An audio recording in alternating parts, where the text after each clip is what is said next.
Warning! Bitag Live Morning caters to mature audiences. Topics discussed are particularly on hot, timely, current issues purposely intended for Filipino viewers and listeners worldwide. Discussions may contain language that may not be appropriate for some sensitive audiences. If you do not approve of the content listed above, please do not watch our videos. If you wish to continue, we strongly advise that you proceed with caution. Viewer maturity is advised. Sabi nga ho natin mga boss, ang social media talaga, yan ho'y panukat, barometro ho yan ng mga damdamin ng tao at emosyon na agad nalalabas ho agad nila. Halimbawa, kung kayo mga senador, kayo mga kongresista, at kayo mga mambabatas o sa lokal na pamahalaan, kung kayo mga pinuno o mga leader na pwedeng tawaging leader, gamitin nyo mga utak ninyo. Sa panahon ngayon, hindi na kayo pwedeng gumawa ng kalokohan kasi marunong na ang taong gumamit ng social media. Ang paggamit ho ng social media, Facebook, Twitter, at yung ibang, ito ho, yung sa forum na ito, na ilalabas ho nilang galit nila. Magigising ka na, nakatrending ka na, nabaviral ka na sa sobrang galit nila. Sa ayaw mo sa gusto, wala ka magagawa. Ang kasalanan mo, kasi ang perception ng tao, base doon sa pinaggagawa mo at pinagsasabi mo, at yung resultat ng ginagagawa, natatamasan nila, nararamdaman nila, naaamoy nila, nalalasahan nila, nakikita nila sa kilos at galaw mo, kung kaya't, sila, boyset.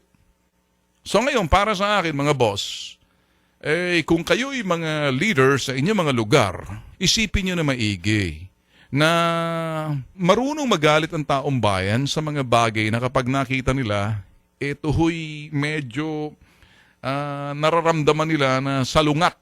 Sa bagay, hindi naman ho tayo para parehong pananaw, kaya lang naiiwasan ho yan at nababawasan, natatapyasan ng konti ang galit at puot. Kung naintindihan nyo at marunong kayong sumayaw, mga politiko naman kayo. Alam mo mga politiko, sing and dance kayo. Kissing babies lang naman ang alam ninyo eh. You know what I'm saying? It's, you're good at kissing babies. Sing and... Okay. When I say kissing babies, hahalo kayo sa populasyon pagkatapos kunyari, kaya may uhog yung bata, tinitiis nyo na lang. Pagkatapos naman, sumupunas ka ng alcohol sa mga bibig ninyo eh. Sing and dance! You sing and dance on the stage, so you win votes, and that's what you do in order for you to win the trust ng mga tao. No, you can't win the trust ng mga tao sa sinasabing sing and dance. Oh, hindi ba? Ngayon, kaya ko sinasabi sa inyo ito mga boss. Kung kayo ho'y nasa komunidad at leader ho kayo, konsehal, mayor, congressman, senador, gobernador, mga bukal sa lugar ninyo, mga barangay tagay, yung mga SK na walang katuturan, Sus Mariosep, magpatuloy muna kayong iba sa inyo dyan. Ako ho kasi pag pinag-uusapan ho natin to, kung nakikinig ho kayo, mababash ho kayo agad easily ng mga tao. Sa pamamagitan ho ng social media. Kaya nakikita lang ho natin, epekto lang ho to ng kanilang emosyon at epektong galit sa nakikita ho nila kasi matagal na rin ho na repress. Repress, ibig sabihin hindi refresh. Medyo napuno na, kumbaga nagkapatong-patong na, napipigil nila. Ngayon, no holds barred na sila eh. kaya unfiltered na ang kanilang mga galit eh.